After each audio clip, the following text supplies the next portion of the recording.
Welcome ladies and gentlemen, boys and girls, I'm Grem the Lazy Gremlin and this is Tales from the Past. Today's story is about a child of shadow who was ripped from his perfect existence, his family, at an early age and thrust into servitude to a most malevolent of masters.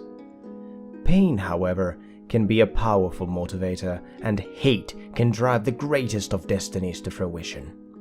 So, without further ado, Karaak the Unsung Shadow. Waking up with a start, Karaak found himself in that familiar damp dark room he was forced to call home for the past 14 years. A place of brooding and personal fantasies of long overdue revenge. Taken from his family at a young age, he was molded into a weapon, into something dark and malevolent. An instrument of death. In his early days, it had been a nightmare. This place had broken him down on a fundamental level, stripping away at him layer by layer, piece by piece, until he was reborn from the ashes of his former self. Despite the cruel nature of his new home, he had not given up.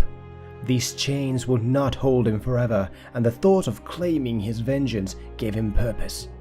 On occasion, he would hearken to his memories of the past, those broken little slivers of innocence long lost. He would remember days long gone when he was still happy and whole and full of light. They had helped him stay sane in this godforsaken place. However, those memories no longer brought him comfort, but served only to feed his rage evermore. This fury would one day break his chains and free him from his servitude, or so he had hoped. In the meantime, however, this would be his life, the life of a pawn, a puppet, collared and chained. Sitting there in the black of darkness, he fell back into his own memories, searching for renewed strength. It was time to revisit the past again, to feed the flames that burn forevermore. Drifting off, he steered himself to a place he rarely visited, back to a time before the beginning. Before all the pain, loss, and madness. Home. There was once a time when happiness was all he knew. A time of comfort and love.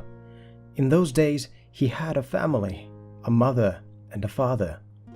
Being born to immeasurable wealth, he was surrounded by riches of untold worth, both material and otherwise. This allowed him to do and be whatever he wanted. Back then, he had a future. He would spend his days carefree and happy, playing, exploring, and attending luxurious schools which offered only the best of the best in terms of education. Loved and cherished by his parents, he was the center of their world, their anchor and heir. In those days, home was a gorgeous mansion standing proudly in the middle of a beautifully gardened estate, surrounded by meticulously trimmed trees and various eccentric rock formations. Servants and butlers scurried about, attending to the houses and, of course, the family's every needs. Those were the days when happiness filled nigh every moment of their lives, when everything seemed so bright and full of possibilities. It is unfortunate, however, that such a life was not meant for the man now known as Karaak. For the gods rarely give a choice in such matters. He awoke to a waking nightmare, to the very aftermath of what had happened. This would be the night that stayed with him for the rest of his ever-fragile existence, his sole companion in the blackest of nights. The rude awakening wasn't particularly comforting. He had heard something worrying echo through the halls beyond his door, like a cry for help. Getting up, Karaak rubbed his drowsy eyes, wondering what had happened. It sounded bad, an accident perhaps. Carefully peeking out of his room, he left and began to wander the halls of his proud home in search of someone who could relieve his ever-growing fears. Choosing to do the obvious, he set out, searching for his parents. As he walked the halls, heading towards the master bedroom, he noticed how jokingly dark and empty the halls were. There were usually candles and at least 1 or 2 servants attending to their nightly duties. Tonight, however, there was no one. An eerie wind blowed through, wrapping around nearby curtains and sending them into a desperate dance, as if trying to escape the chill. Continuing his search while taking in the dreadful atmosphere, he suddenly bumped into something, almost tripping over. There was something lying on the ground, something soft. As his eyes focused on the form lying at his feet in the darkness, a realization struck him, like a hammer. It was one of the servants, a maid. She was unmoving and rigid, dead. Fear overtook him, sending him into a panicked run. Somehow he had managed to keep himself quiet, as if some primal instinct had taken over. As he ran, he noticed there were more and more of them, slumped over furniture, the floors, blood pooling beneath them. The scene was enough to send him into a mild state of shock. Somehow, through all the horror and death, his subconscious mind had registered odd details. There were no signs of struggle, no dead invaders, and the kills seemed clean and instantaneous. It was as if the mansion had been struck by ghosts. Pushing on, Karaak continued, swiftly winding the halls of his once opulent home until a scream caught his attention. A familiar voice. "Mother!" Stumbling through the ever more bloodied halls of his home, he arrived at his father's study. There he found what he had been looking for, and to his dismay, he was too late. His father, slumped over his mother's lap, bleeding profusely from the throat, was quickly fading from this world. The screams of his mother bounced off the walls of the room like an orchestra of immeasurable pain and sorrow. She was desperately trying to stop the bleeding, but for naught. Looming over them, like the Reaper himself, Karaak could see an imposing figure, cloaked in black and grasping a bloodied, hooked knife in his hand. In that moment, with the scene unfolding before his very eyes, his body froze, his mind incapable of thought or decision. His mother's eyes fell on him, and in a desperate, panicked attempt, she tried to tell Karaak to run, to flee. The cloaked man, now aware of the youngling's presence, did not care as he raised his knife. Time slowed as he followed the hooked knife twist, slicing his mother's throat, sending blood flying through the air and coating the far wall red like some twisted painting. For a moment, he just stood there, staring at his mother's wide, dead eyes, until the realization dawned on him. His family, they were dead, murdered right before his very eyes. As dread and sorrow hit like a mule, something sparked inside him, and for a moment he felt as if his heart would explode. Rage overtook him like some otherworldly force, and in a brief moment he began to frantically scan his surroundings.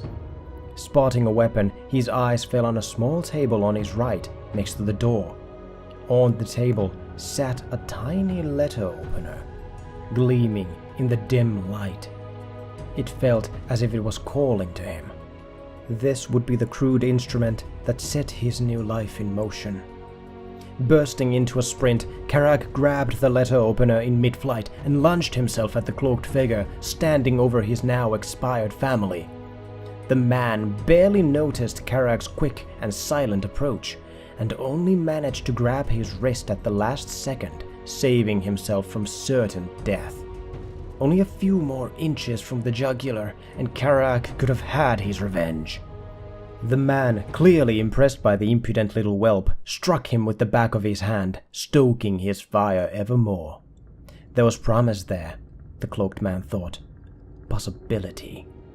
The boy had shown obvious talent, improvised a weapon for himself, and nearly managed to kill him, all in the span of a few short seconds.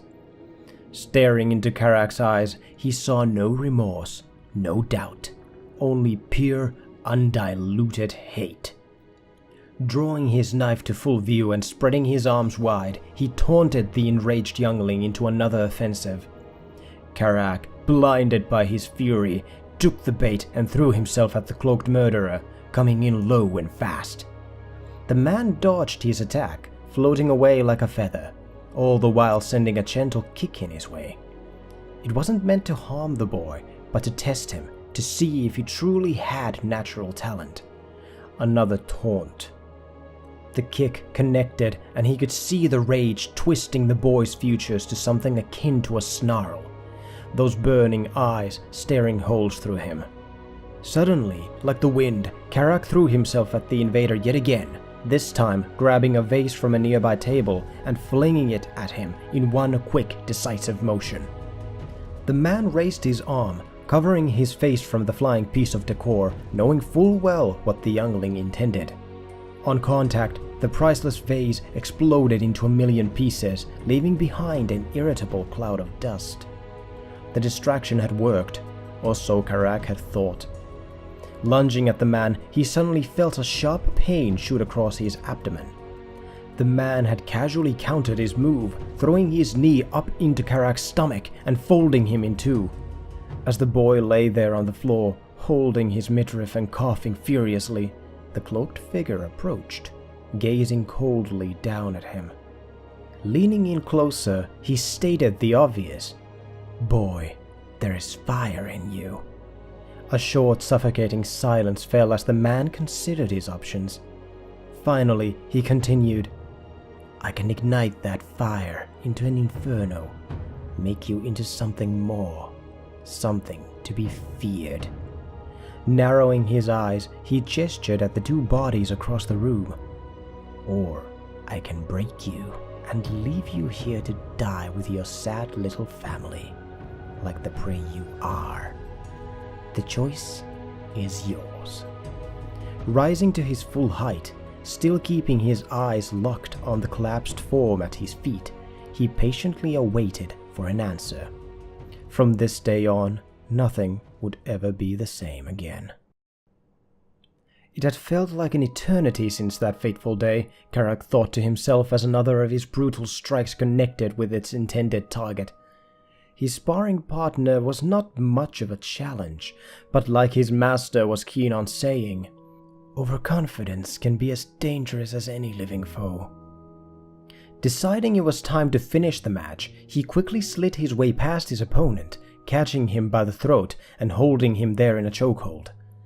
Normally, he would have snapped the man's neck as he passed out from oxygen deprivation, but this was just supposed to be a sparring match, not an actual kill.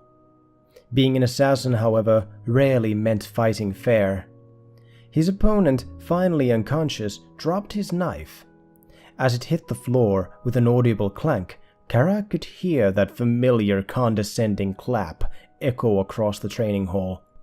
"Master," he gritted through his teeth in a low growl while bowing his head slightly. "You're as impressive as always, boy." Hearing the master's voice always set his soul on fire, the need to finally rip him to pieces ever present. It was maddening. "Training is over. Get some rest. Tomorrow I have another slip for you. Your favorite, an innocent."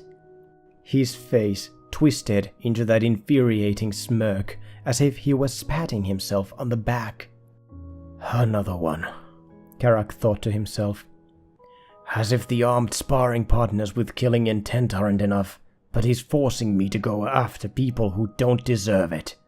His chain of thought was suddenly interrupted by the loud clank of his cell door closing. It was obvious his master had never trusted him to begin with, posting armed guards outside his room, escorting him everywhere within the confines of the base, a presence ever present during their meetings. The man was a coward, but a skilled and cautious one at that. Killing him would take much effort. Not long now, he reminded himself, sinking into his uncomfortable bed. As his eyes fluttered closed, he drifted away, falling asleep almost instantly. Tonight, he would dream of the past. Surrendering, he had followed the cloaked murderer. The ultimatum had not been much of a choice. Failing to initially kill him was frustrating at best, and any other attempts on his life would be futile. Luckily, however, the man had promised him exactly what he needed to claim his vengeance. Taking up on the offer, he agreed to be trained to become something else. Something like the murderer himself. He didn't like the idea, but it was the only path left to him now. He would get his chance. He would kill the man who took his life from him, his family. One day, no matter the cost. In his new life, his days were filled with grueling training and hard lessons. It was torturous, and every new experience came ever closer to breaking him. In comparison, his training regimen was leagues harsher than the others, obviously designed to hurt him and eventually kill him. But despite the sadistic nature of it all, he learned much. The lessons included martial and weapons training, magic, stealth, and worst of all, how to endure interrogations.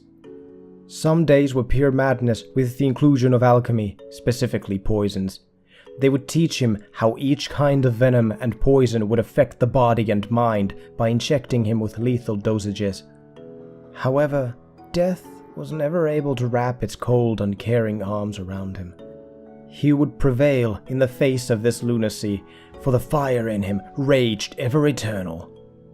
Over the years, Karaak had climbed the ranks, becoming exactly what his master had promised him. The trials he had to endure had molded him into a weapon. He had become the best at what he did, what they did, an assassin. Young as he might have been, none could beat him. None was smarter, none more cunning than him. He was truly a prodigy among his peers. Despite this, he was never free, never allowed to move unwatched. Like an outsider, a would-be traitor. They weren't far off, for when the chance would finally present itself, he would strike at his master and the guild without a second thought. And they knew that if such a day were to come, none could stop him. However, unbeknownst to most, Karaak was bound by a powerful spell, a kill switch.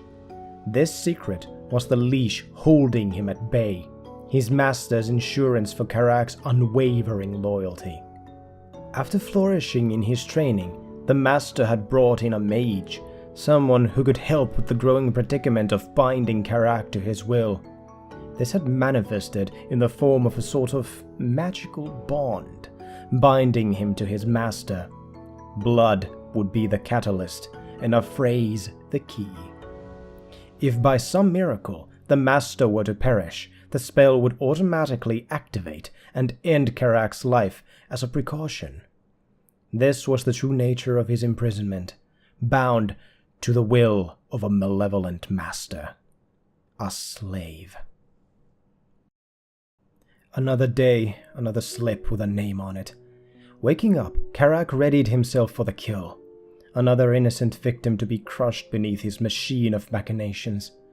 Revenge would be his no matter the cost, no matter the pain he had to inflict on this world. Gathering up his gear and focusing his resolve, he made his way to the master's office. Entering the room, he saw the master sitting across his desk, nose buried in intel, plans, and various other parchments.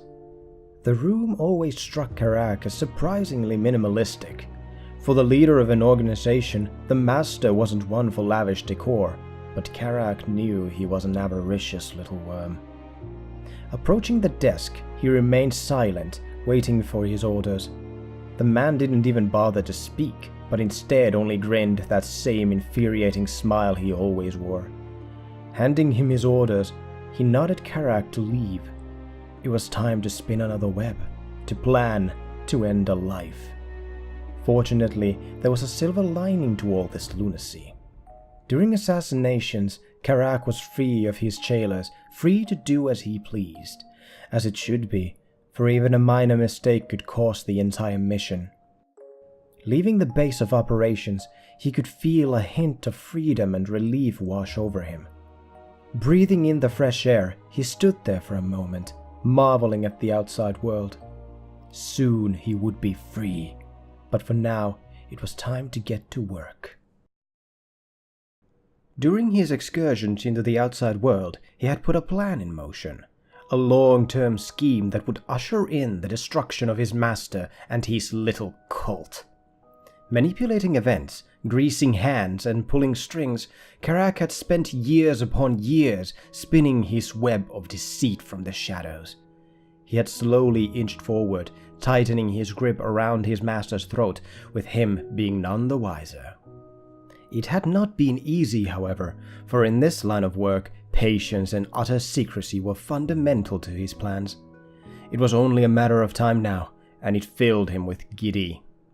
The trap was almost set, and all he had to do was initiate the final phase, to slip out a rumor of some merit that would eventually reach the right people.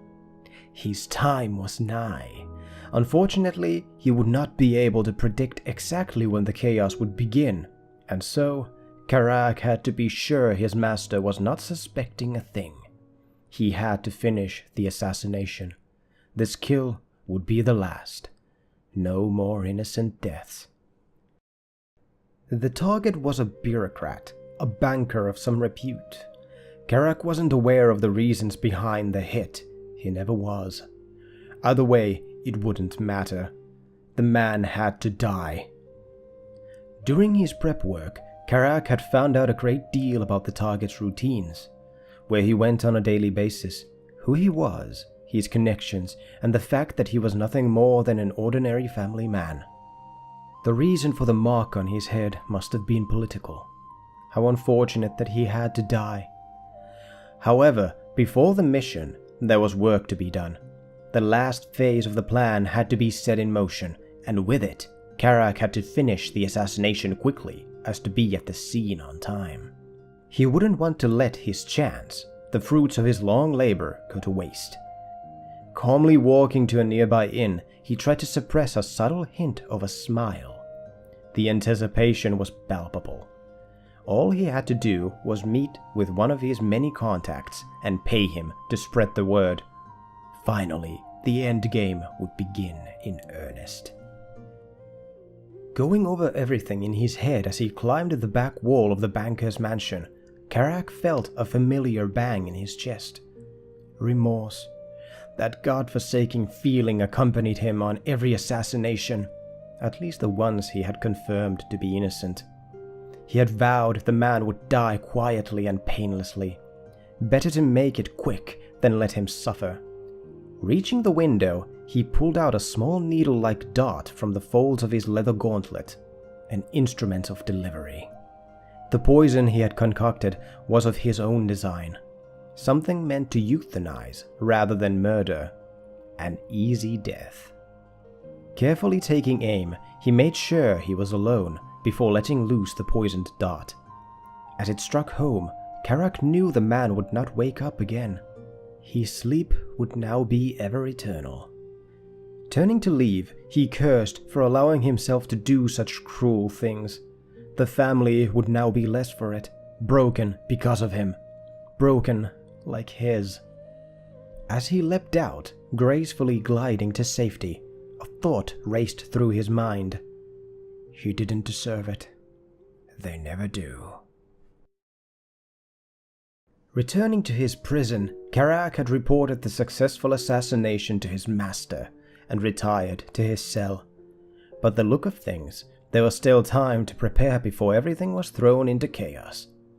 As he sat there in the quiet, sharpening his blades, he could barely control his excitement, the glee almost dripping off of him. Basking in his newfound bliss, he wondered how his master would react to his betrayal. Perhaps he would face him like a man, or perhaps he would beg and snivel like a coward. It made no difference to Karaak. It would end today, he was sure of it. Still contemplating how it would all go down, he was roused to attention by sudden commotion.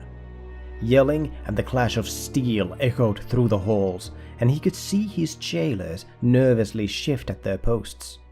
It had finally begun. Whoever had hit the base had struck fast and hard. a decisive strike as if to slay a sleeping giant before it could awaken. Unlike most, Karaak had a very good idea who the attackers were. It was his handiwork after all. Hoping the soldiers had struck in mass, he focused on listening, trying to search for any indication of how far in the base they were. Good enough, he thought to himself as his gaze shifted to his jailers. It was time. This assassination would not take care of itself. Flashing a subtle smile, Karaak readied himself to bounce on his guards as he waited for an opening. Hopefully, they would abandon their posts to join the battle raging on in the bowels of this god-forsaken place. He grinned as he saw 2 of the 3 guards run down the hall, leaving the rookie behind to guard his cage. How unfortunate, for Karaak had made sure the lock on his cell door was no longer functioning as it should. It had been surprisingly easy to fool the guards into their false sense of security. Bursting out of his cell, Karaak descended upon his remaining jailer and ripped into him. The man didn't even have time to scream, and he fell to the ground, dead and silent. Withdrawing his blade from the man's neck, Karaak wiped away the blood on the guard's sleeve and proceeded to hunt for his ultimate prey. Soon he would have his revenge. The entire base was on high alert, soldiers flooding into every corridor with righteous zeal. They were not here to arrest, but to cut out a disease. This was a cleansing. Taking care to avoid as many of the scuffles as possible, Karaak flew through the halls ever onward, as if homing in on a beacon. He could feel his heart quicken with anticipation. Turning the corner, he finally found himself at his destination. The master's room was guarded by 2 veterans, both grizzled, but most definitely not to be underestimated. These were the master's personal elites. Using magic, Karaak derived a cloak from pure shadow and vanished into thin air, gliding through the corridor unseen. Moments later, one of the guards shifted at his post, a feeling of unease falling on him. Something was wrong. Very wrong. At that moment, Karaak fell on him from above, blades sinking into the guard's neck. The other one, as expected, was instantly ready and charging at him with his blade extended. Without hesitation, Karaak flipped off of the now expired guard and released a volley of poisoned darts in midair as he vanished from sight. The guard easily dodged the incoming attack and spun around, expecting the assassin to manifest behind him. A foolish mistake. Instead, Karaak had not moved, letting the spell conceal his presence as he waited patiently for the man to turn his back for him. This was way too easy. Plunging one of his daggers into the guard's spine, he casually reached around with his offhand, drawing a deep cut across the man's throat. The man, shaking slightly, let out a quiet gurgle as the life ebbed from his body. Hearing his last breath, Karaak pulled his knife from the guard's back, letting him slump down on the floor with an audible thump. Concealing any further sound was pointless. The master would already be aware of his presence either way. Gazing down at the bloodied remains of the 2 men, Karaak could not help but feel a tinge of disappointment. He had overestimated these so-called elites. How sad that this was the best the master's little cult could offer. Turning his attention to the plain wooden door, he could feel giddy and pure excitement take a hold of him. The man who ruined his life was right beyond this door, and nothing would stop him from claiming what was rightfully his. It was time to finish this. Somehow the master had not been particularly surprised when the commotion began. He had expected something like this would happen eventually. The guild had been on various high target lists for a very long time, and he took pride in the fact. However, the day of retribution was here. It was time to leave, to slip away from these fools and rebuild. A minor inconvenience at best. Gathering his things, he suddenly became aware of what sounded like a scuffle outside his door. Stretching out with his senses, the master listened intently as the clash unfolded beyond the hall outside. He wondered how the soldiers had managed to get past his lackeys with such haste. It was very unlikely they could have managed such a feat in no time at all. Luckily, however, he had posted his best men just outside to guard his room. They could easily handle whoever might have been foolish enough to throw their lives away. Unsurprisingly, the fight didn't last very long, and as quickly as it had happened, silence took over. It was almost suffocating. Worry began to creep in as he waited for a report from his men. No word, only silence. Something was wrong. Readying himself for what might come, he drew his weapon and fell into a combat stance. Suddenly, the door swung open with such force as to break the upper hinges and sending splinters flying in all directions, like raindrops. The sudden racket startled him, forcing his attention to the now defunct door. To his surprise, there was no one there. It was as if the door had imploded in on itself by its own volition. It was quiet, almost eerie. An atmosphere of foreboding fell on the room, and he suddenly realized something was terribly amiss. A shiver ran down his spine as he instinctually ducked and rolled out of the way at the last second. Somehow, Karaak had managed to slip in unnoticed and positioned himself for the kill right behind him. The blades had grazed his throat as he had barely evaded certain death yet again. "You. I should have known you'd try something, suicidal as you are, boy." To his surprise, Karaak wasn't wearing his usual brooding scowl, but was actually smiling? He never smiled. Dancing through the shadows into the master's room had been surprisingly easy. The man was obviously rusty, still oblivious to his presence. Swiftly shifting through the dark corners of the room, Karaak lined himself up behind him. He chuckled internally as he readied for the kill. Blades extended, he struck, only to find himself splitting air. "Not that rusty, then," he thought to himself as a smile flashed across his face. Good. The kill would be all the more sweeter if he resisted. "Kakaraphophobia!" Without hesitation, the master had now shouted the trigger word. A suffocating silence fell on the room, the master's eyes widening in horror. The kill switch. It didn't work. Still grinning, Karaak lifted his left arm and pulled back his sleeve, revealing a semi-healed scar.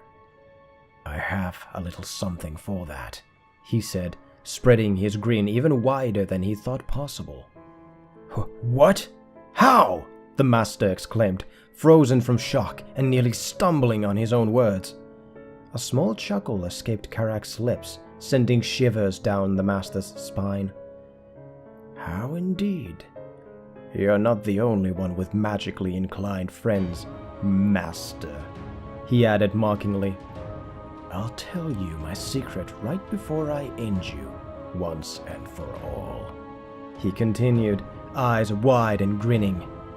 He looked as if he was teetering on the edge of insanity. Without further warning, Karaak threw himself at his master with righteous fury. This day, only one would walk away the victor. The master was already on the defensive when Karaak fell on him. Desperately blocking, dodging, and weaving around Karaak's flurries, he managed to create enough space between them to catch his breath and launch a counter of his own. The man was impressive even in his old age and managed to get a few close calls in between his sequences. Or so he thought, at least.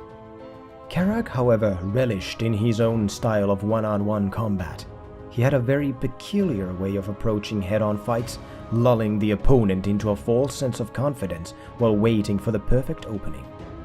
Dancing around his master, he deliberately made it look as if his opponent had the upper hand.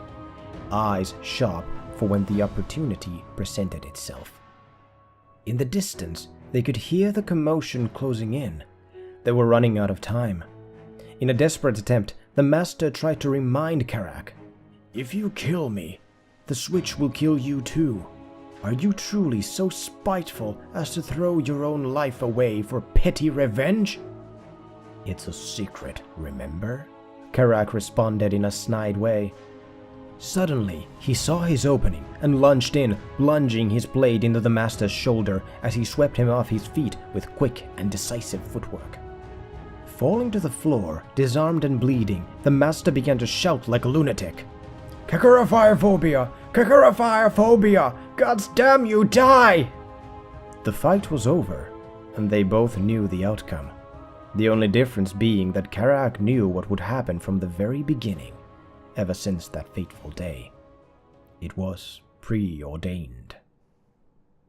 Defeated and broken, the master lay there on his back as Karaak proceeded to slowly sink his blade into his side, eliciting a scream of agony. There would be no mercy. "I promised I would tell you my secret before I killed you, didn't I?" Staring into the master's eyes, he drank in the desperation and dread. "It's a gem designed to disrupt binding magic. I've had it embedded in my arm for the past week and a half." He waited, searching for the moment of realization on his master's face, the moment when he realized he had been a dead man walking for quite a while now. "All I had to do was create a distraction so I can slip in and out unnoticed. Unnoticed by all except for you, of course." He grinned. "I wouldn't leave without saying goodbye."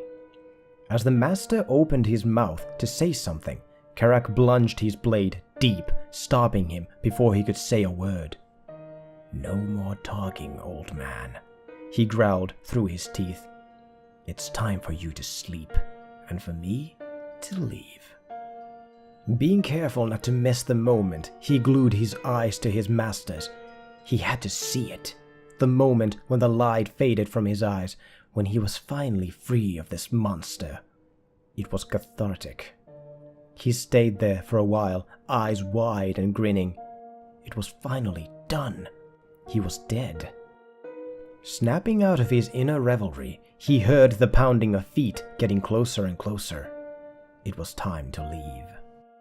Pulling out a small crude syringe from one of his belt pouches, he quickly stabbed his now expired master in the neck and drew as much blood as he could. He would need it to break the spell that still bound him. Having the gem embedded in his arm wasn't exactly comfortable, and he was itching to remove it. Luckily, the mage would know what to do with the blood, and he would soon be free of his remaining chains. Being careful as not to spill, he unloaded the contents of the syringe into a small, darkish vial and tucked it away safely. Rising to his feet, he heard the clatter of boots. The soldiers were right outside, beyond the hanging broken door. As they funneled into the office, the only thing they found was a corpse and the aftermath of a battle. Moving swiftly through the halls, Karaak whisked past a multitude of dead assassins and soldiers. The fighting was dying down, and soon he would be out of time. The base would be locked down by the authorities, and he would have nowhere to run. Luckily, he had mapped out an escape route beforehand, based on the entry point of the invaders and their advancement patterns. He was almost certain the way would be clear, at least for the most part. Reaching his intended destination, he swung open the hidden door and slipped in unnoticed. A wide, cavernous tunnel opened up before him, and for a moment he wondered if where it led had already been discovered by the soldiers. As he reached the end, he was blinded by light. The sun was overwhelming, robbing him of his vision for a moment. As his eyes adjusted, he readied himself for anything. To his surprise, nothing happened. There wasn't a soul in sight. Still tense, he scanned the area, focusing intently on anything that might be out of place. Nothing. It was as silent as the grave. There really was no one here. With a chuckle, he dropped his guard and exhaled a sigh of relief, sending a slight echo back the way he came. He couldn't believe he had managed to destroy the master so utterly. It was all gone now. They couldn't rebuild, even if they wanted to. Then, out of nowhere, a revelation struck him. He was free. Truly free.